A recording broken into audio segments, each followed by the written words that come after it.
Hello brothers and sisters, welcome back. ये हमारी Bible series की सेकेंड वीडियो है और हमने अपनी बाइबल सीरीज शुरू की है, बाइबल स्टडी को, बुक ऑफ जेनेसिस को। तो अगर किसी ने पार्ट 1 नहीं देखा तो वो नीचे डिस्क्रिप्शन में हम उसका लिंक देंगे, वो आप प्लीज़ उसको देख लें। आज की सेकेंड पार्ट में हम डिस्कस करते हैं कि जेनेसिस में जो फर्स्ट चैप्टर है उसके बारे में बहुत सी बातें डिस्कस होती हैं और बहुत से पॉइंट जो हैं वो साइंस से, टेक्नोलॉजी से और इन चीज़ों को लेके काफ़ी कंफ्यूजन है। तो आज हम उसके बारे में डिस्कस करते हैं। तो जेनेसिस में जब आप पैदाइश की किताब देखते हो तो बड़े आपको सिंपल वे में कुछ चीज़ें नज़र आती हैं, बड़े स्टेप्स नज़र आते हैं। 6 दिन नज़र आते हैं क्रिएशन के, 7वें दिन खुदावंद ने रेस्ट किया। बहुत सिंपल वे में बताया जा रहा है, सिंपल और प्लेन आप जिसको कह सकते हैं। और इससे ज़्यादा सिंपल क्या होगा कि खुदावंद क्या बता रहा है कि जी वहां पे ग्रास है, प्लांट्स हैं और ट्रीज है। 3 स्टेप्स, ग्रास, प्लांट्स और ट्रीज। एनिमल्स को, जानवरों को 2 कैटेगरी में डिवाइड किया गया है, वाइल्ड एनिमल्स और डोमेस्टिक, जिनको हम हंट करके खाते हैं। तो बड़े सिंपल वे में 2 चीजों को एक्सप्लेन किया गया। तो ये इतनी सिंपलिसिटी है क्यों आखिर? क्योंकि जब भी आप देखेंगे कोई भी राइटर जो है वो जब बुक लिख रहा होता है तो उसका मेन पर्पस होता है कि इस बुक को पढ़ेगा कौन, आखिर रीडर है कौन। तो यहां पे रीडर हम लोग हैं, मगर लिखने वाला कौन है? खुदावंद। तो खुदावंद जानता था कि ये आम लोग पढ़ेंगे इसको, तो खुदावंद ने इसको सिंपल रखा। और ये इतना सिंपल है, सारे दिनों का स्टेप्स अगर आप पढ़ें, पैदाइश का पहला चैप्टर, कि अगर किसी बच्चे को भी आप एक्सप्लेन करना चाह रहे हैं, अगर वो भी पढ़ता है तो वो भी इस कैटेगरी को समझ लेता है। इस दिनों को समझ ले कि पहले दिन क्या हुआ, दूसरे दिन क्या हुआ। और अगर कोई फिलोसफर भी इसको पढ़ना चाह रहा है तो वो भी इस चीज को अंडरस्टैंड कर सकता है। तो इसकी सिंपलिसिटी ही इसकी खूबसूरती है, जो हमें बताती है कि ये खुदावन ने लिखी है। अगर आप दूसरी बुक्स पढ़ें दूसरे रिलीजन्स की तो वो आपको काफी कॉम्प्लिकेशंस में लेके जाती है, मगर हमारी बाइबल जो है वो बहुत सिंपल वे में लिखी गई है, जो कि ये चीज बताती है कि इट्स इंस्पायर्ड बाय गॉड। अब ये 6 दिन जो क्रिएशन के हैं, इसको हम फर्दर समझने की कोशिश करते हैं। शायद आपने इस तरह कभी ना देखा हो तो कि ये 3-3 कैटेगरी में है। ये जो 6 दिन है ये 3 कैटेगरी अलग है, 3 दिन और 3 दिन अलग है। पहले 3 दिन जो क्या हो रहा है, खुदावंद क्या कर रहा है कि इन्वायरमेंट क्रिएट कर रहा है। इन्वायरमेंट किस चीज का क्रिएट कर रहा है कि 2 चीजों को अलहदा कर रहा है। और दूसरे 3 दिनों में जो है वो खुदावंद क्या कर रहा है कि उस इन्वायरमेंट के अंदर चीजें क्रिएट कर रहा है। अब हम देखते हैं कि जैसे पहले दिन में क्या हो रहा है कि रोशनी जो है वो अंधेरे से जुदा हो रही है, रोशनी अंधेरे से जुदा हो रही है। दूसरे दिन में आसमान जो है वो जमीन से जुदा हो रहा है। तीसरे दिन क्या हो रहा है, जमीन जो है वो समुद्र से जुदा हो रही है। तो ये पहले 3 दिन जो कैटेगरी है वो चीजों को जुदा किया जा रहा है। और नेक्स्ट 3 दिनों में क्या हो रहा है कि चौथे दिन में क्या होता है कि खुदावंद सूरज और चांद को बनाता है। वो जो पहले दिन उसने एनवायरनमेंट बनाई थी ना, वो अंधेरे को रोशनी से जुदा किया, अब उसको फिल कर रहा है सूरज और चांद से। उसके अगले दिन क्या कर रहा है, परिंदे और हवा के परिंदे और पानी की मछलियों को बना रहा है। तो 5वें दिन जो है वो उस एनवायरनमेंट को फिल कर रहा है। 6ठे दिन क्या कर रहा है, जानवरों को और इंसानों को बनाया। तो खुदावंद ये जब भी आप इसको याद रखना चाहें तो इस तरह याद कर सकते हैं कि 3 दिन खुदावंद ने एनवायरनमेंट बनाई और 3 दिन जो है वो इस एनवायरनमेंट के अंदर चीजें क्रिएट कर दी। बहुत सिंपल वे में है। क्यों बनाया? क्योंकि खुदावंद चाहता था कि हम इसको पढ़ें और इसको समझें।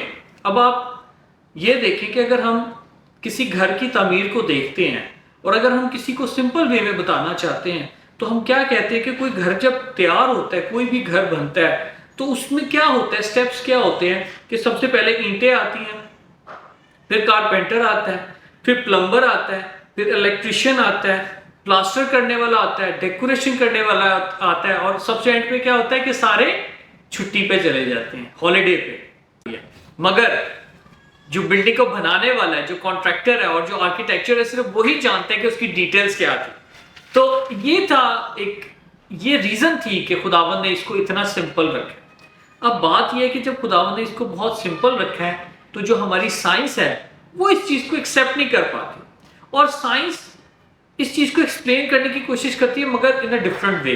तो जब हम साइंस और स्क्रिप्चर को कंपैरिजन करते हैं तो हमें 3 पॉइंट ऑफ व्यू जो दुनिया में अवेल करते हैं, 3 बिलीफ्स हैं, उसको हम आज देखते हैं कि आखिर जब हम इसको टेक्नोलॉजी और साइंस के साथ कंपैरिजन करते हैं तो हमें कौन से थॉट्स नजर आती हैं। पहली थॉट है कि बिलीवर्स कहते हैं कि यार साइंस क्योंकि बहुत से क्वेश्चंस करती है जेनेसिस को लेके, इसके जो दिन है, कितने दिनों में दुनिया बनी और यूनिवर्स कितने टाइम में बनी, तो वो क्या कहते हैं, बिलीवर्स का एक थॉट है कि जी आप सिर्फ बाइबल को फॉलो करो 6 दिन को और साइंस को बिल्कुल अलहदा कर दो, साइंस को बिलीव ना करो, साइंस को डिनाई कर दो। और जो साइंस को बिलीव करते हैं वो कहते हैं कि जी बाइबल को डिनाई कर दो। तो ये एक बड़ी रॉन्ग थिंकिंग है, ये क्लियर नहीं है इसके बारे में। हम साइंस को इग्नोर नहीं कर सकते। क्यों? क्योंकि साइंस ने बहुत सी सच्चाइयों को बयान किया, बहुत सी सच्चाइयों को शो किया है, और ये आज साइंस ही है, टेक्नोलॉजी है कि हम आपसे बात कर रहे हैं इस वीडियो के थ्रू, ये कैमरा और ये लाइट और एवरीथिंग, ये just because of the science. तो हम साइंस को इग्नोर नहीं कर सकते या साइंस ने हमें उसको बिल्कुल डिनाई नहीं कर सकते। सेकंड पॉइंट ऑफ व्यू है कि जी कुछ लोग कहते हैं कि जी साइंस जो है ना वो सिर्फ फिजिकल ट्रूथ देती है, कि जो दुनिया की चीजें नजर आती है फिजिकल, उसके बारे में ट्रूथ बताती है, और जो स्क्रिप्चर है, जो बाइबल है, वो हमें स्पिरिचुअल जो ट्रूथ है उसके बारे में बताता है कि स्पिरिचुअली चीजें क्या हैं। अब इस पॉइंट ऑफ व्यू को अगर आप देखें कि जी साइंस फिजिकल है और स्पिरिचुअल, बाइबल स्पिरिचुअल ट्रूथ बताती है, तो ये हमारे पास 2 किस्म के ट्रूथ आ जाएंगे। मगर इस चीज को भी अगर हम लेके चलते हैं तो थोड़ा सा कॉन्ट्राडिक्ट आ जाएगा, क्योंकि जब हम स्पिरिचुअल ट्रूथ्स को सिर्फ ले लेंगे बाइबल को, तो क्या होगा कि जो एडम और ईव की स्टोरी है, जो जेनेसिस की स्टोरी है, तो साइंस जो है वो उसको एज अ मिथ लेना शुरू कर देगी, वो उसको एज अ मॉरल स्टोरी लेनी शुरू कर देगी, उसको रियलिटी में नहीं लेगी। उसको कहेगी कि ये सिर्फ स्टोरीज जो लिखी गई हैं बाइबल के अंदर, ये सिर्फ हमें मॉरल वैल्यूज बताने के लिए, ना कि इसकी कोई असल हकीकत है। कि वो इस चीज को डिनाई कर देगी साइंस कि जो एडम और ईव जो थे वो फिजिकली जो थे वो शख्सियत थी। तो इस चीज को हम नहीं लेके जा सकते। क्यों? क्योंकि अगर वो एडम और ईव से शुरू करते हैं तो वो आगे जाके इब्राहिम की पर्सनैलिटी को, नोआ के फ्लड को क्वेश्चन करते हैं और कहते हैं कि ऐसा कोई फ्लड था ही नहीं। तो इस तरह की बहुत सी चीजें जो है वो फर्दर जाती रहती हैं। तो ये पॉइंट ऑफ व्यू भी जो है ना कि इसको भी हम फॉलो नहीं कर सकते कि साइंस जो है वो फिजिकल ट्रूथ देती है और स्पिरिचुअल जो है वो बाइबल देती है। तीसरा जो पॉइंट ऑफ व्यू वो ये है कि साइंस क्योंकि साइंस जो है वो टाइम के साथ साथ बदलती है। साइंस जो है वो जिस तरह उसकी इन्वेस्टिगेशन फर्दर होती रहती है, वो नई से नई चीजें रिवील करती है।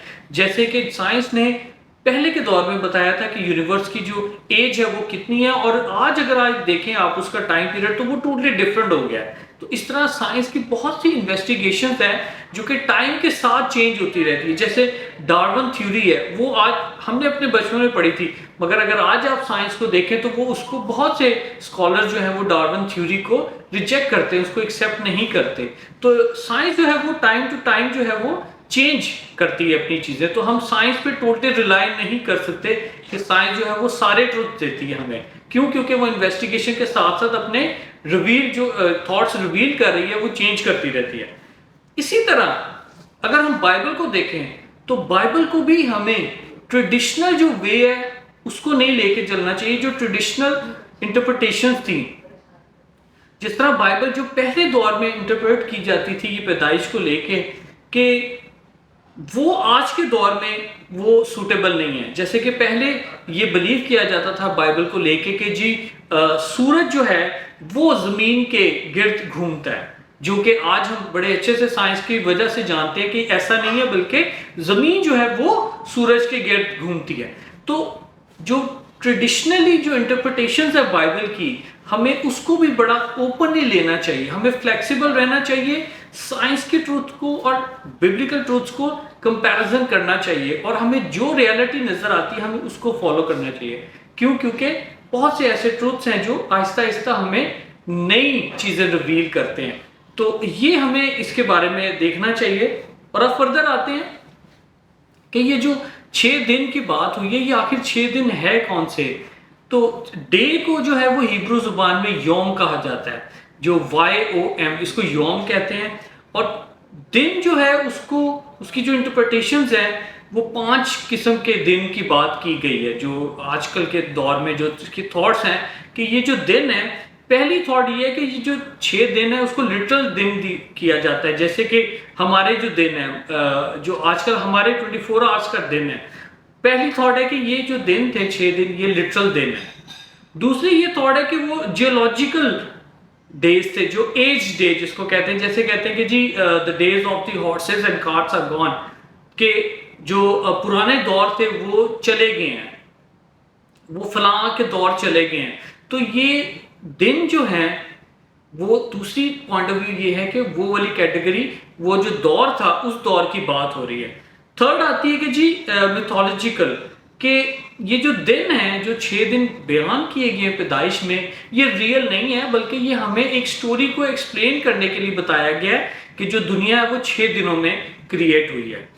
चौथा ये पॉइंट ऑफ व्यू है, जो लोग सोचते हैं कि जी ये जो था ना, ये मूसा को खुदावन ने मूसा को ये दिखाया था, तो वो जो मूसा को विजन और जो मूसा को बातें बताई थी कि जी ये मूसा है, मूसा को खुदावन ने जिस तरह रेवलेशन में यूहन्ना को विजन दिखाया था, इसी तरह मूसा को खुदावन ने ये विजन दिखाया। और पहले दिन उसने क्या विजन देखा कि अंधेरा जो है वो रोशनी से जुदा हो रहा है। तो वो हर दिन जो जो सीखता रहा वो इसको नोट डाउन करता रहा। तो ये जो दिन है 6, ये मूसा के दिन है जो मूसा को रिवील किया गया।